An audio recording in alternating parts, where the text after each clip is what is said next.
Hi guys, welcome back to my YouTube channel, Study with Shakira. So today we'll be reviewing AP Statistics Unit 3. So starting off with some definitions. Population is the entire group of individuals we want information about. So, for example, all MCSM students. A parameter is a number describing the population. So for example, 1,650, which is the total amount of students at MCSM. A sample is a smaller subset of the population we're actually collecting data from.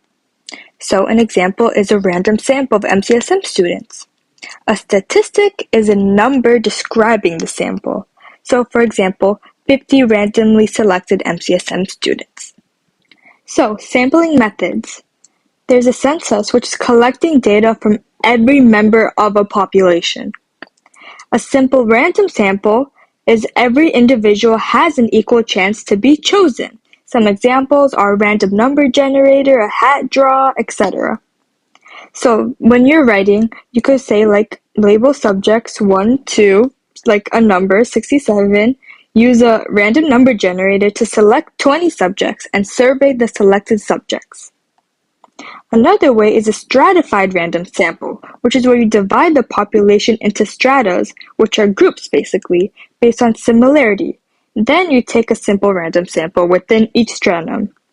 So for example, separate students into strata based on grade level, which is, the groups, and then randomly select 67 from each stratum using like a random number generator. And using a stratified random sample actually increases precision and ensures representation of all subgroups. Cluster samples, which divide populations into groups, clusters, but this time it's usually based on location. Randomly select entire clusters and then sample all individuals within them. So, for example, if you label each classroom 1 to 67, then randomly select 7 numbers and survey each student within corresponding classroom. A systematic sample is you pick a random starting point and then you select every K that individual. So for example, randomly start at student 6 and choose every 7th student on the list. A convenience sample, though, is where you're choosing individuals easiest to reach, and it's biased and not representative. There's voluntary response sample, which people choose to participate themselves, which is also biased and often attracts people with strong opinions. Now, moving on to more bias types. Undercoverage bias. It's when some people are left out of the sample, thus they are not represented. An example is sampling from landlines and misses people with only cell phones. Non-response bias, though, is people chosen don't answer. Those who respond may differ in opinions and be not representative. So example, you choose 67 people, but only 29 answer the call. A response bias is when people don't tell the truth, thus untruthful, misleading responses. Examples, people lie or give socially desirable answers. Wording bias is when the question is written in a way that changes how people answer, thus bias results. An observational study.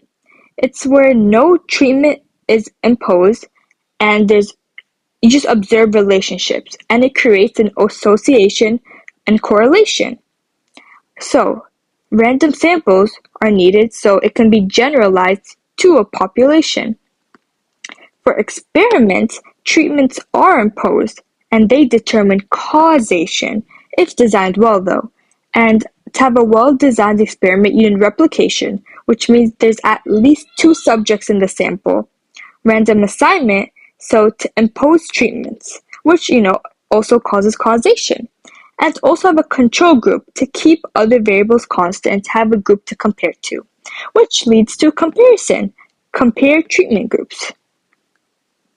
Experimental units are individuals to which the treatments are being applied to. Treatments are specific conditions imposed onto the units. A factor, the explanatory variable being manipulated, what the researcher is changing. An example is like the study method. And levels are different values of each factor.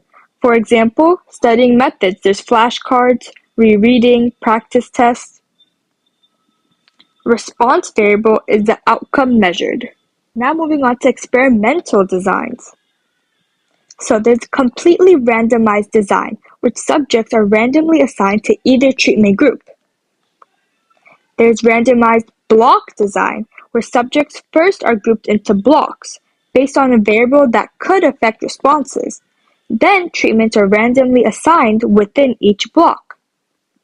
A matched pairs design is there's two ways. It's a special kind of block design for comparing two treatments on similar or identical subjects, so groups of two, which are very similar to individuals.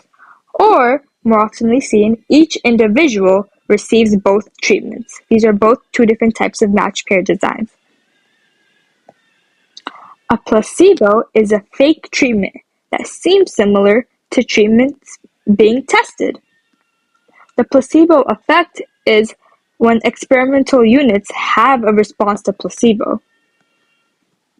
A single-blind experiment is when subjects or experimenter are unaware of which group treatment is assigned to, while a double-blind experiment is subjects and the experimenter are unaware of which group treatment is assigned to. A confounding variable is a variable that affects both the treatment and response, thus can't tell which caused the effect. Statistical significance. It tells us whether the results of a study or experiment are likely real, meaning not just due to chance alone. A p-value is a probability which measures how likely it is that the observed results happened purely by chance. P-value, if it's less than 5%, that means it's statistically significant, thus meaning it didn't happen due to chance alone. So this is how it would look like. It's usually a normal curve because first we see a distribution if it happened by just chance, and then we see a value and above it if it happened purely by chance or not, and if it's less than 5%, it's statistically significant. Like and subscribe and comment.